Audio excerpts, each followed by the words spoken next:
Chapter 23. Ken pinned me to the snow. I swung out wildly, trying to push him off. With a loud cry, I rolled out of his grasp. "Hey!" he cried angrily. Gasping for breath, I scrambled to my feet. I was covered in snow. I could feel it in my hair, down the back of my neck. "April, what's your problem?" Ken cried. He raised himself to his knees. "Don't touch me!" I shrieked, backing away, struggling to catch my breath. My temples throbbed. I could feel cold snow packed inside my boots. "Why did you follow me?" I choked out. "To bring you back," he replied, staying on his knees. He had a black ski parka pulled down over black denim jeans. "I've got to get away from him," I told myself, taking another step back. "If I don't get away, he'll kill me right here." "Didn't you see me?" he asked. "Why did you run away, April?" "What do you want?" I demanded, ignoring his questions. I didn't know what to say. "It's too cold," he said, climbing to his feet. "Are you trying to walk to town? You'll never make it. You'll get really bad frostbite." "Listen, Ken," I started. I wanted to tell him I knew the truth. I wanted to tell him I found the pen. I knew he had written the letter to make us think Josh was the murderer. I knew he had murdered Dara, thinking she was me. But I was too terrified. I glanced down to the bottom of the hill and let my eyes follow the road. No one in sight, no one around for miles. I was all alone here, with the murderer. "You took my coat," he said quietly, calmly, his eyes burning into mine. I was going to give it back," I stammered. He sighed impatiently. "April, I'm not worried about the old coat. I'm worried about you. It's not very warm. It's big and heavy, but it's not very warm." "Did you come all the way after me to tell me that?"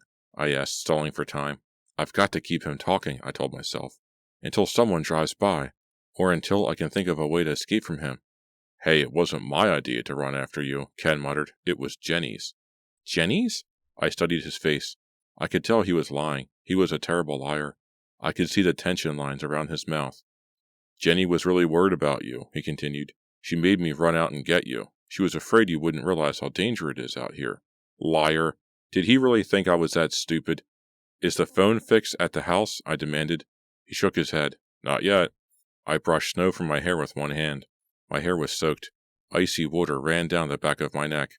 "Then we have to keep going," I insisted. "We have to call the police." "We can't make it," Ken shouted impatiently. "We'll freeze." He took a step toward me. "Tony is keeping a close watch on Josh. Josh won't try anything." "But Josh isn't the murderer." That's what I wanted to scream at Ken, but I was too frightened. I could feel the pen in a coat pocket. I squeezed it tightly in my hand. I tried to pull it out and stick it in front of his face. I wanted to say, "Here's your ballpoint, Ken, the one you wrote the phony letter with." But then what would he do? I asked myself. Then what would he do to me? There was no one around. No one. Just miles and miles of deep snow. He could bury me, I thought with a shudder. He could bury me in the snow, and no one will find my body till spring. "Come on, let's go back," he snapped. He took 2 quick steps toward me and grabbed my arm. I'm freezing too. What is he going to do? What is he going to do? The question repeated in my mind. I tucked my hair back into the coat collar and started to follow him back up the hill. I pressed my hand against my face. My nose and cheeks were totally numb. I have no choice, I decided. I'll go back to the house with him. I can't make it dressed like this. I'll play along, I decided. As soon as I get back, I'll pull on warmer clothes. Then I'll sneak out again. Ken thinks the secret is safe, I told myself. He has no idea that I know the truth, that he killed Dara, that he tried to kill me. I'll play along. I'll let him take me back to the house. Then I'll warn Jenny. I'll tell her that Ken is a murderer, and the two of us will escape together. The idea gave me new hope. I can't run away and leave Jenny there with Ken, I decided. I already had let Jenny down by not telling her about the girl on Sumner Island. This time, I'll do the right thing, I told myself. This time, I'll act like a true friend. I stepped up beside him and we started to walk together, our boots sinking into the soft, powdery snow. "Why'd you tackle me?" I asked, trying to make it sound light. "I didn't mean to. I was running too hard and I fell into you," Ken said. But I knew he was lying. He turned to me with false concern on his face. "I didn't hurt you, did I? You tried to kill me Friday night," I thought. "No," I shook my head. "You scared me, that's all." He stopped. His eyes grew cold as they locked onto mine. "I want to talk to you," he said softly, "about the other night." Uh-oh, I thought. I didn't say anything, so Ken continued. "That answer you gave in the Truth or Dare game, I really don't think you know." "Oh, Ken, I saw you last summer." The words burst out of my mouth before I could stop them. I had held the horrible secret in for so long. He didn't seem at all surprised. His face remained a total blank.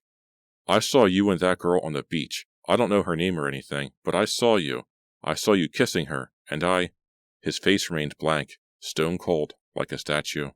He grabbed my arm. Did you tell Jenny about her? No, I cried, frightened. Frightened by his grasp, by his cold, cold stare. No, Ken, I never told her. He brought his face close to mine, staring hard into my eyes as if searching for the truth in them. I wanted to tell her, I confessed. Several times I almost told her, but I never did. His face finally changed. His features twisted into a hard sneer. And you knew about it all this time, he demanded. I nodded, my heart pounding. Yes, I whispered. Yes, I saw you with her, Ken. I saw you last summer. His hand tightened its grip on my arm. He moved closer, his eyes still burning into mine. I'm so sorry, April, he murmured. I'm so sorry. Chapter 24. I tugged myself free. Ken, I started, but my voice choked in my throat. My heart thudding, I spun away from him and started back up the hill. I expected him to grab me, to try to stop me. But he didn't. He followed close behind, walking in my boot prints.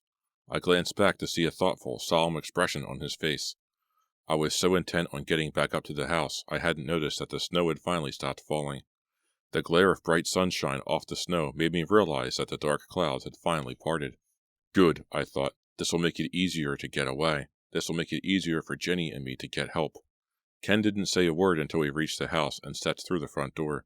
The bright white glare of sunlight on the snow followed me into the house. I blinked several times, trying to force my eyes to adjust. I tossed off Ken's coat and dropped it onto the pile. Where is everyone? I asked. April. You and I have to talk, Ken said in a hushed voice. He reached for me, and my entire body shuddered. Later, I cried. Please, Ken, I've got to get something warm to drink. But, April, I heard Ken call. Hey, Ken, you're back. Tony burst into the room.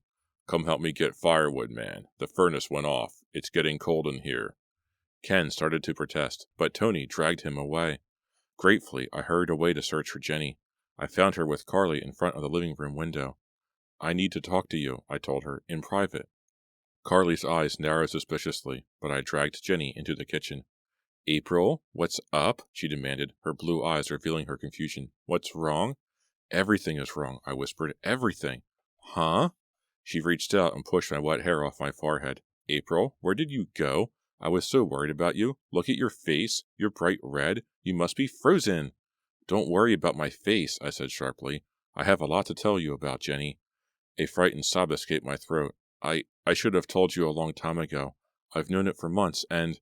She held her hand over my mouth. Shh, we can't talk here, April, she whispered. We can't stay here, I told her, pulling her hand away. We're not safe. We've got to get away from here. I have to tell you about Ken, Jenny. Carly poked her head into the kitchen. Secrets? She asked. Yes, secrets, Jenny replied quickly. Deep, dark secrets? Hope you're not talking about me, Carly replied dryly. She took a can of Coke from the refrigerator, then returned to the living room. The snow has stopped. Maybe we can ski away from here, I suggested as soon as Carly was out of the room. Jenny gaped at me. Ski? We have to get out of here, Jenny, I repeated. I have so much to tell you. I know everything. Her expression changed. Okay, let's go, she replied in a low voice. The skis are out back. Let's get changed and get away from here before Tony and Ken come back with their firewood. We hurried side by side down the hall to our rooms. As I turned into my room, I was practically bursting with excitement. Can we get out of here before Ken comes back? I wondered. Can we really get away from him? Chapter 25. I quickly pulled on layers of clothes, 2 sweaters, thermal underwear under my ski pants. I met Jenny by the front door. She had tucked her brown hair under a woolen ski band. She wore a heavy orange sweater over white ski pants. Checking to make sure the coast was clear, Jenny and I made our way to the back porch to get our skis and poles from the ski locker. I shuddered, thinking about Dara's frozen body lying so near us in the garage. The road will be open now. Cars will be moving. We'll find someone to help us, I promised Jenny. We'll find someone to help us get the town police. She nodded, adjusting her skis. Let's go, I urged, tugging her arm. I leaned forward on my ski poles and pushed. The snow was deep and soft. The skis slid easily over the slick surface. I led the way to the front of the house. Then I pressed forward and started to ski down the sloping hill. Jenny moved awkwardly at first, then smoothed out her strokes. We were skiing side by side. Did I hear a shout? Was that Ken calling after us? I glanced at Jenny. I couldn't tell if she heard Ken's cries or not. We kept skiing. We didn't turn back. The gleaming white snow seemed to swallow me up. The gentle shh, shh, shh of the skis rose up, soft and soothing. I bent my knees, leaned back, picked up speed. Moving through this glowing white world, I tried to lose myself. Tried to forget about Ken, about Dara, about the girl on Sumner Island. But I couldn't ski away from my dark thoughts. Even the glistening snow and the sparkle of golden sunlight off its pure, clean surface couldn't help me forget. Shh, shh, shh. The skis whispered up at me as I slid down the hill, through the woods. The silence all around made my thoughts so much louder, so much more frightening. The sharp, cold air burned my face and made my eyes tear up. Was I crying? Was that me sobbing so silently as I skied? April, what is it? Jenny cried breathlessly as we slid to a stop at the bottom of the next slope. I gasped in breath after breath, struggling to get myself in control. We've escaped, I told myself. Jenny and I have escaped from that frightening house, escaped from Ken. I'm never going back there, I told myself. April, are you okay? Jenny's shrill voice cut through my thoughts. Her cheeks were pink. Her blue eyes caught the bright sunlight as she edged beside me, staring at me with concern. I nodded. I'll be okay, I told her in a shaky voice. I'm okay, now that you and I are away. We both gazed up at the white sloping hill. To our surprise, the ski lift started moving at that instant. The wooden benches, white against the white snow, bobbed and swayed, empty as the overhead cable carried them to the top. Look, it just started up, I cried. Where is everyone? Jenny demanded, shielding her eyes to follow the benches to the top. There's no one here? I guess the blizzard kept the skiers away, I replied, glancing all around. But the ski patrol guys should be here, shouldn't they? I gazed toward the ski lift. Yes, I answered my own question. I could see a man in a blue ski outfit at the bottom of the lift. Finally, someone who could help us.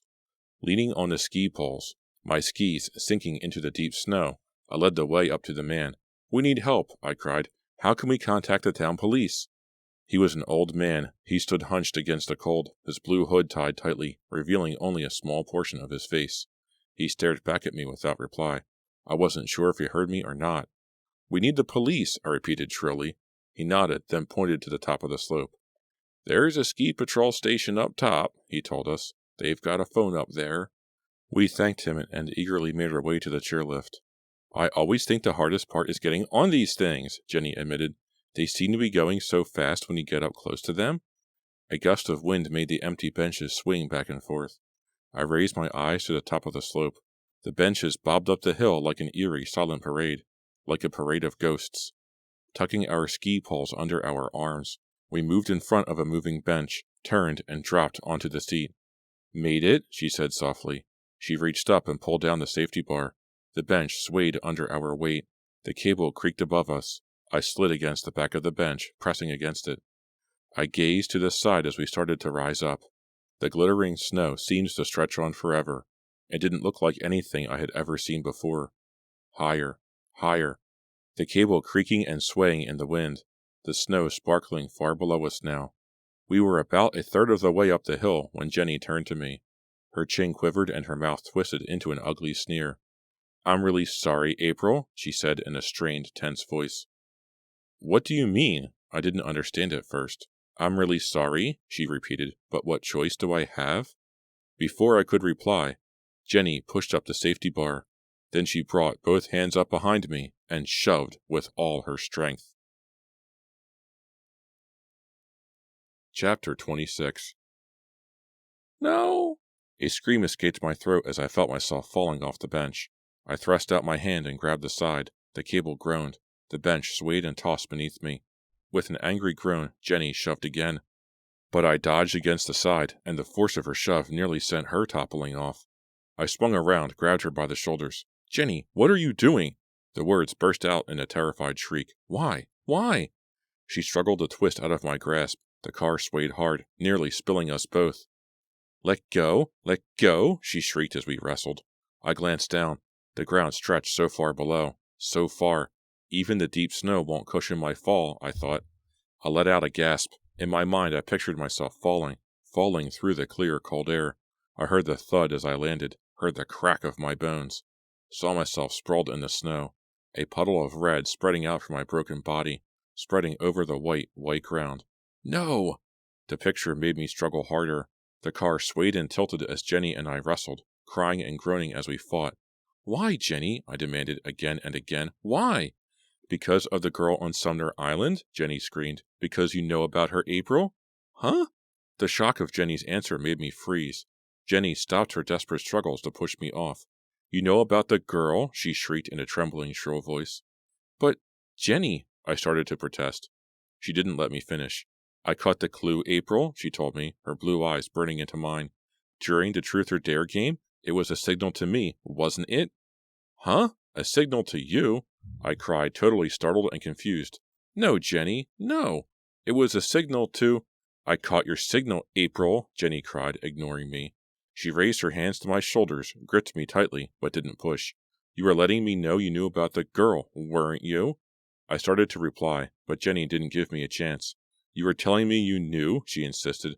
Well, I didn't mean to kill that girl, April. I didn't mean to. It was an accident.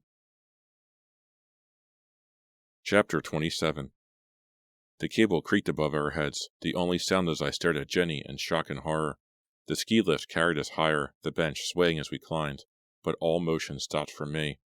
I felt frozen in place like a cold statue, the sky above our heads, the shimmering snow beneath us, all faded into a frigid gray blur. I realized I was holding my breath. I forced myself to breathe. My heart thudded in my chest. So, how long have you known the whole story? Jenny demanded. Her brown hair flew behind her. Her blue eyes pierced into mine. The whole story? I stared at her, unable to think clearly. I must be in shock or something, I thought. Did I really hear Jenny say that she killed that girl? Ken wouldn't stop seeing her, Jenny said, her normally pretty face ugly with bitterness and anger. If only he had stopped seeing her? You mean, after the summer? I managed to choke out. Jenny didn't seem to hear me. Her eyes gazed straight ahead now, unfocused. Barbara? She murmured through clenched teeth. That was her name? Barbara? She lived in Foster Mills? I stared hard at Jenny. She's talking to herself, I realized. Jenny seems to have forgotten that I'm here. Barbara? Barbara? She repeated the name, her expression hard, bitter. Listen, Jenny, I started. But she didn't hear me. She was lost in her anger, lost in her bitter memories. Oh, I knew about Barbara, Jenny uttered in a strained, tight voice I'd never heard before. I knew about Ken and Barbara. He promised me it was over. He promised me. He swore that he said goodbye to her on Sumner Island. Her chin quivered. Her blue eyes seemed to dim, to lose their color, their life. Liar, she screamed furiously. Liar! The car rocked as we headed up to the high slope. Jenny reached up and tugged her hair down, tucking it with frantic motions into her parka collar. But Ken kept seeing her, she continued, her eyes on the snow-covered hill in front of us. Ken kept disappearing to Foster Mills to see Barbara, so I went to see her too? All this time I've been keeping a secret from her, I thought, shaking my head, and Jenny knew about it all along. I saw Barbara, Jenny continued, her voice trembling with emotion. I tried to talk to her. I don't know what happened. I just went to see her, to talk to her. Higher we climbed. Higher. The bench swaying as it made its way to the top of the deserted white slope. She was kind of pretty, Jenny murmured thoughtfully, still staring straight ahead. Kind of pretty if you like that type. You know, tan skin, short black hair, perfect little face, perfect little body, perfect bangs, neat and perfect. Jenny's lips twisted into an odd, bitter smile. The smile faded quickly. I don't know what happened, Jenny revealed. I really don't know what happened. I guess I went crazy or something. I just went crazy. She is crazy, I thought, studying her. Jenny is crazy. And I'm trapped up here beside her. What is she going to do when she finishes her story? I asked myself. Is she going to try to wrestle me off the ski lift again? Is she going to try to kill me again? It was an accident, she cried, still avoiding my eyes. It had to be an accident, but she was dead. Barbara was dead. We fought, and I killed her. Jenny sighed. I saw her perfect green eyes roll up. I saw the blood seep from her scalp and spread through her perfect black hair. I killed her. I'm not even sure how, but I killed her. And now Jenny turns to me, her eyes so cold, brimming with hate. I was so scared, April, so totally scared. I ran from Barbara's house, I hurried home, I was going to call you, I was going to ask you what to do. She let out a long sigh. But I was too scared, I kept my secret, I never told a soul. She grips the sleeve of my coat. Do you know what it's like to live in such fear? Do you know what it's like to be afraid every moment of your life? I gasped. I didn't know how to reply. I felt so bad for Jenny, and so terrified of her at the same time. I never took a normal breath, she continued, her voice shaking. After that horrible day, I never took a normal breath, never took a step, never had a single moment when I didn't think about what I had done, when I didn't worry about getting caught. A choked sob escaped her throat. The police never solved it, they never even came close, but that didn't make me feel better, that didn't make me breathe any easier. Jenny gripped my arm tighter. The fear didn't go away, April. Even when the police closed their investigation, even when they admitted defeat, when Barbara's murder went unsolved, the fear didn't leave me. I had constant fear, Jenny continued heatedly. The fear that someone would find out, the fear that someone knew the truth. Her eyes narrowed as she locked them on mine. And then Friday night, my worst nightmare came true. My worst nightmare. During the Truth or Dare game, you revealed that you knew about Barbara. You said it so casually, April, so calmly. But, Jenny, I sputtered. She gripped me with both hands. The bench rocked forward, then back. My worst nightmare had come true, Jenny cried. Something inside me snapped. The secret had been kept for so long. I couldn't let you ruin everything now. So you killed Dara? I blurted out, suddenly finding my voice. I thought it was you, Jenny screamed. It was so dark outside. I saw your parka. I recognized it. I had no choice. You knew my secret. I had no choice. But you killed Dara, I repeated, so frightened I didn't know what I was saying. You killed Dara, Jenny. It was another accident, she protested. Another accident? I hardly knew Dara. You made me kill again, April. This time it was your fault. You made me. She's crazy, I realized. Jenny is totally crazy. You wrote the letter to Dara and signed Josh's name? I stammered. She nodded. You hid the red pen in Ken's coat pocket? She nodded again. I knew it was safe there. Ken would never tell anyone about it. Does Ken know? I asked. Does Ken know that you killed Barbara? No one knows, Jenny shrieked. Only you, April. But, Jenny, I started. She shook me hard. How did you find out my secret? She demanded, her eyes wild, her features distorted in fury. Tell me, how did you find out about Barbara? How did you know that I killed her? I didn't, I stammered. Jenny, really, I didn't know. Her eyes were wild. I don't even think she heard me. I screamed her name again, trying to make her hear. Jenny, listen to me. I didn't know. I didn't know. She didn't hear. Her mouth opened wide in a furious animal cry. She shoved me hard with both hands, and I went sailing off the bench, into the air. Chapter 28. I had no time to scream. My hands flailed wildly out to my sides. Grabbing nothing but air, the ski poles flew out of my hands. I dropped face down into the snow. Dead. The word thudded heavily into my mind as darkness swept over me. With a shudder, I waited to feel the pain. The cold invaded my clothes, spread over my face. Whoa, I thought, there's something wrong. Where is the pain? The fall had been so fast, the landing so quick and soft. I raised my head and realized I hadn't fallen far at all. The ski lift had reached the top of the hill. I had toppled only a few feet to the ground. My heart pounding, I raised myself to my knees. My skis had unsnapped when I hit the ground. I brushed the snow from my face with both hands.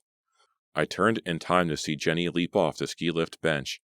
She landed heavily, her skis sinking into the soft snow. Jenny! I cried. She didn't give me time to climb to my feet. Her face wild with fury, she slid toward me, raised her ski pole, and thrust it at my throat.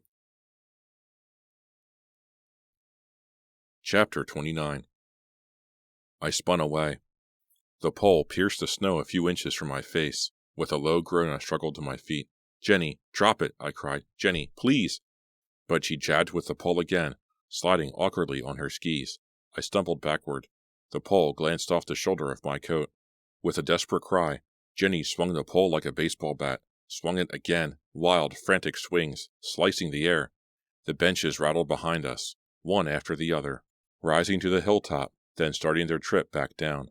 As Jenny swung the ski pole, my fear quickly gave way to anger. "Jenny, stop!" I shouted. "Drop the pole! Stop it!" I took a step toward her, raising both arms to shield myself. "No!" she screamed. "No! Get back!" I took another step toward her. "Drop the pole!" She backed up, panting like a wild animal. "April, I have no choice," Jenny shrieked. "Don't you see? I have no choice." Ignoring her threat, I moved steadily toward her. She backed up, one step back, then another. "Jenny, it'll be okay," I said, trying to keep my voice low and soothing. "It'll be okay. We'll get you help." "I have no choice," she repeated, eyeing me coldly. "I really have no choice?" She wasn't listening. She couldn't hear me. I moved toward her. "Jenny, please listen to me. Let's go back to the house. We'll get you help. You'll be okay." "No, no, no." She repeated the word like a chant, her eyes darting wildly back and forth. She stepped back. The moving bench caught her in the back of the head. She opened her mouth in a silent cry of surprise. Stunned, she staggered forward, raised her hands to her head. I wasted no time. I leaped forward, grabbed her around the waist, and pulled her to the snowy ground. "My head," she murmured, and then she added, "My secret? You cannot know my secret?" A shadow swept over us. Startled, I glanced up, in time to see Ken leap off the ski lift. "Ken?" I screamed happily. "You followed us? How did you know?" He didn't reply. Instead, he moved quickly to help me pull Jenny to her feet. "Don't try to get away," Ken told Jenny. "Just come back to the house with us. We'll take good care of you, until the police come." Jenny nodded, dazed, defeated. "My secret?" she murmured. "You don't know my secret?" "Ken, I thought you didn't know," I blurted out. "How did you—" "I found the red pen in my coat pocket," Ken replied. "I was so puzzled. I didn't know how it got there. It made me think about the letter we found in Dara's room. I took a close look at it. I recognized Jenny's handwriting." Over his shoulder, I saw 2 blue-uniformed ski patrolmen hurrying toward us. Ken grabbed my arm. I was totally confused. I didn't understand at all. "I called to you. I tried to stop you from leaving with Jenny, but I guess you didn't hear me." His voice caught in his throat. "I knew that Jenny wrote that letter. It had me so upset. I thought I'd better follow you. Does that mean that Jenny killed Dara?" I nodded. "She thought Dara was me," I murmured. "Huh?" Ken's mouth dropped open. "No one knows my secret?" Jenny mumbled to herself. "No one knows it?" The 2 ski patrolmen were nearly up to us. The frightening weekend was nearly over. "The truth or dare game," I told Ken sadly. "It revealed more truth than any of us realized." He narrowed his eyes, thinking about it for a long moment. "Next time, April, take the dare," he advised. "Next time," I told him. "Maybe we should stick to Trivial Pursuit." This has been a Nightfall Audiobooks production of Truth or Dare by R.L. Stine, a Fear Street novel, Book 28. Hi, this is Chris again with Nightfall Audiobooks, and thank you very much for joining me for my production of Truth or Dare by R.L. Stine from the Fear Street series. This one was kind of boring. The Truth or Dare game was okay. I can see why April didn't tell Jenny about the girl on Sumner Island, and I get it, but I think if they were really, really good friends, she would have said something a lot sooner. I didn't think Jenny was the murderer at all. As soon as April found that red pen in Ken's pocket, I was like, boop, that's it. There's your twist. But it wasn't. It was Jenny. And I gotta say, I've been doing R.L. Stine for well over a year now. I've recorded well over 35 books, and he still manages to get me every single time. If it's a book I haven't read, I really have no idea how it's going to turn out. It's insane that he can still keep me guessing. You would think that I would be able to pick out his writing patterns and I would know who the killer was or who done it well in advance, but I'm not able to do it. R.L. Stine's just that good. That's why he's my favorite author. I still have no idea what's going to happen, even after I've been doing this for so long. Do I recommend this book? Not really. It gets a middle rating. Maybe a 5 or a 6. It's okay. The twist at the end is really good. But if you want good twist endings, just read another good R.L. Stine book.